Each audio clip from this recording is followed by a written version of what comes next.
All right, hello everyone. Here we are back for hole number 5 of the expert tournament. And a couple things that you want to think about for this one. You want to set yourself up for a short iron to long iron approach. So you'll want to put on kind of your best clubs for that. I'm going to switch to the backbone. It has a little bit more accuracy. Another thing you can do with this one technically would be the Saturn for the backspin capability. However, I much prefer this shot that you're going to see. It's a little bit more consistent. What you'd really like here is potential, especially with the earlier clubs, potential to use a power 4 ball if at all possible.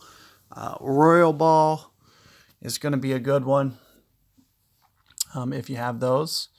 That'll be a definitely a good ball for this hole. And, you know, other options, firework. I'm just trying to think of things that just came out with that you could potentially use. What I typically do is I go for typically a perfect ball, full curl.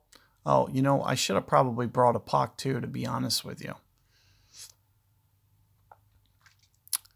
Was probably a mistake on my part. Having a little bit better curl is a little bit better. However, you know, especially with the wind, the way the wind is pointed, it's really not. You can do both. So I'll probably do 1 and 1. I'll probably do both. It looks like both of these bags have the Thor on. Again, you know, using a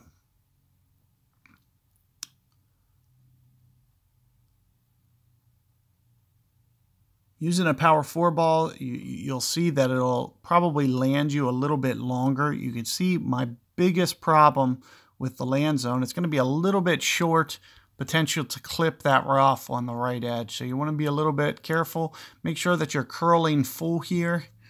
But with that extra, the way that it's angled, it's really going to help keep it out of this rough anyway. So you'll see that I'm really not that close to that left edge too much at all.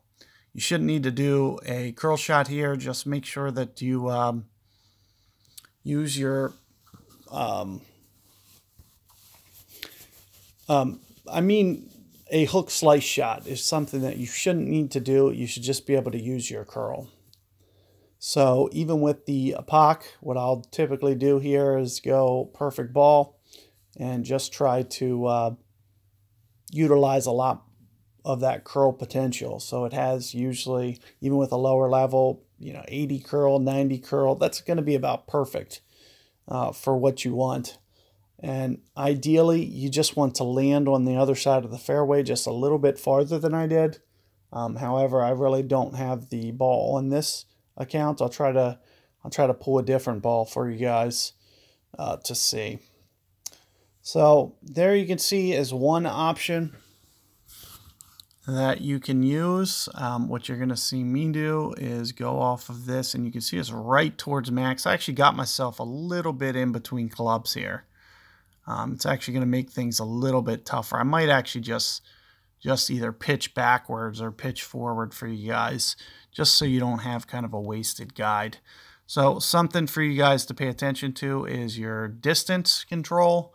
I'm going to push it back to the backbone case, because it's going to be a little bit easier for most guys to be at the backbone. But keep in mind, you know, the shot that I do is typically maybe about 4 top spin on a short iron, and it's going to be about 1 top spin on a long iron. So let's go ahead. I'm going to pull this bag up real quick because it's just a little bit easier, especially at min club. So you can see 4-ish rings right at min. I'm going to pretty much play it on min. And as I mentioned, you know, maybe somewhere in the neighborhood of maybe 1.5 on the top spin. You can see with what that looks like. Also keep in mind the ball has a tendency to land a little bit short when you move to lower ground like this. So you're probably going to want to keep this towards the very tip-top edge here. because the ball will tend to, when you move to lower ground, land short. So you can see that I gave it a nice chance, maybe just a hair too many rings. I think I went somewhere in the neighborhood of 4.3, which is about, I was going to play it somewhere in the neighborhood of maybe 2.25 per ring if I was going to do it like free air in it, which would be, an equivalent adjustment. So good luck there, guys. Hopefully you guys can get that one to drop for you. It should be a very straightforward albatross. The hardest thing is that wind angle there. Moving down to that lower ground on that second shot is going to kind of make it just a little bit harder, not to mention how much side wind there is there. It makes it need to be absolutely perfect to drop. So good luck, and I'll catch you guys on the next one.